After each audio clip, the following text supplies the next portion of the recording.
اعوذ باللہ من الشیطان الرجیم، بسم اللہ الرحمن الرحیم۔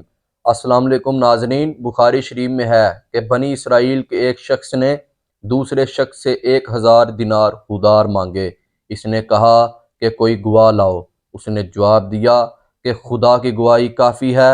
کہا ضمانت لاؤ۔ جواب دیا کہ خدا کی ضمانت کافی ہے۔ کہا تو نے سچ کہا۔ ادائیگی کی میعاد مقرر ہو گئی۔ اس نے 1000 دینار گن کر دے دیے۔ اس نے بحری سفر کیا اور اپنے کام سے فارغ ہوا۔ جب میعاد پوری ہونے کو آئی تو یہ سمندر کے قریب آیا۔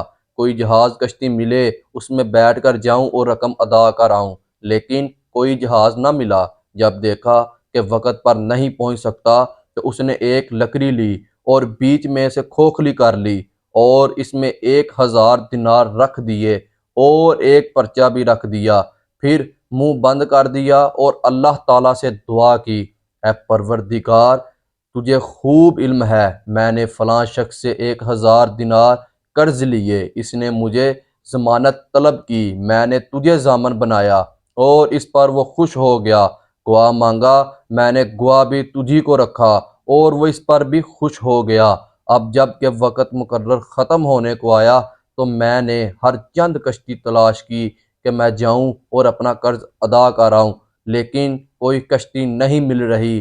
اب میں اس رقم کو تجھے سونپتا ہوں اور سمندر میں ڈال دیتا ہوں اور دعا کرتا ہوں کہ رقم اسے پہنچا دے۔ پھر اس لکڑی کو سمندر میں ڈال دیا اور خود چلا گیا، لیکن پھر بھی کشتی کی تلاش میں رہا کہ مل جائے تو جاؤں۔ یہاں تو یہ ہوا وہاں جس شخص نے اسے قرض دیا، جب اس نے دیکھا کہ وقت پورا ہوا اور آج اسے آ جانا چاہیے تھا تو وہ بھی دریا کے کنارے آ کھڑا ہوا، اور وہ آئے گا اور میری رقم مجھے دے گا یا کسی کے ہاتھ بھجوائے گا۔ مگر شام ہونے کو آئی اور کوئی کشتی اس طرف نہ آئی تو یہ واپس لوٹا۔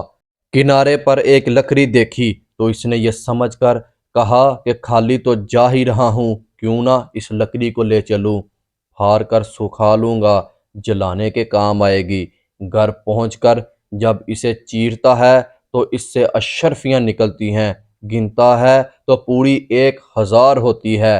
وہیں پرچے پر نظر پڑتی ہے، ابھی اسے اٹھا کر پڑھتا ہے۔ پھر ایک دن وہی شخص آتا ہے اور 1000 اشرفیاں پیش کر کے کہتا ہے کہ یہ لیجیے اپنی رقم، معاف کیجیے گا، میں نے ہر چند کوشش کی کہ وعدہ خلافی نہ ہو، لیکن کشتی نہ ملنے کی وجہ سے مجبور ہو گیا اور دیر لگ گئی۔ آج کشتی ملی، آپ کی رقم لے کر حاضر ہوا ہوں۔ اس نے پوچھا کہ کیا میری رقم آپ نے بھجوائی بھی ہے؟ اس نے کہا میں تو کہہ چکا ہوں کہ مجھے کشتی نہ ملی۔ اس نے کہا اپنی رقم واپس لے کر خوش ہو کر چلے جاؤ، آپ نے جو رقم لکڑی میں ڈال کر اسے اللہ کے توکل دریا میں ڈال دیا تھا اسے خدا نے میرے تک پہنچا دیا ہے، سبحان اللہ، اور میں نے اپنی پوری رقم وصول کر لی۔ آپ نے ارشاد فرمایا کہ جب جنتی جنت میں داخل ہو جائیں گے تو آواز لگانے والا آواز لگائے گا، اے جنت والو، اب تم ہمیشہ زندہ رہو گے، کبھی بیمار نہیں ہوگے، اور جوان رہو گے، کبھی بوڑھے نہیں ہوگے، اور ہمیشہ عیش و آرام میں رہو گے، کبھی بھی کوئی تکلیف نہیں آئے گی۔ اور یہی مطلب ہے کہ اللہ تعالیٰ کے قول کا کہ تم کو آواز دی جائے گی کہ تم کو تمہارے اعمال کے بدلے میں اسے جنت کا وارث بنایا گیا ہے۔ پھر آپ صلی اللہ علیہ وآلہ وسلم نے ارشاد فرمایا کہ قیامت کے دن موت کو ایک چتکبرے مینڈے کی شکل میں لایا جائے گا، پھر جنت اور جہنم کے درمیان کھڑا کر کے آواز دینے والا آواز دے گا، اے جنت والو، وہ اپنی کھڑکیوں سے جھانک کر دیکھنے لگیں گے تو وہ پکارنے والا کہے گا کیا تم اس کو پہچانتے ہو؟ وہ دیکھ کر کہیں گے ہاں، یہی تو موت ہے جس کو سب لوگوں نے دیکھا ہے۔ اسی طرح جہنم والوں کو آواز دی جائے گی، اے جہنم والو، کیا تم اس کو جانتے ہو؟ وہ دیکھ کر جواب دیں گے ہاں، یہی موت ہے جس کو سب لوگوں نے دیکھا ہے۔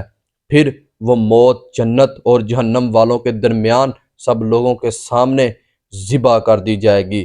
پھر جنت والوں سے اللہ تعالیٰ فرمائے گا جنت والو، تم ہمیشہ رہو، اب موت نہیں آئے گی، اور جہنم والو، تم بھی ہمیشہ رہو، اب تمہیں بھی موت نہیں آئے گی، تو اس طرح موت کو موت آ جائے گی۔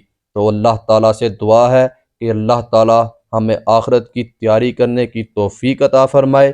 اسی طرح کی مزید ویڈیوز دیکھنے کے لیے ہمارے چینل کو سبسکرائب ضرور کریں اور ویڈیو کو لائک بھی ضرور کرتے ہیں۔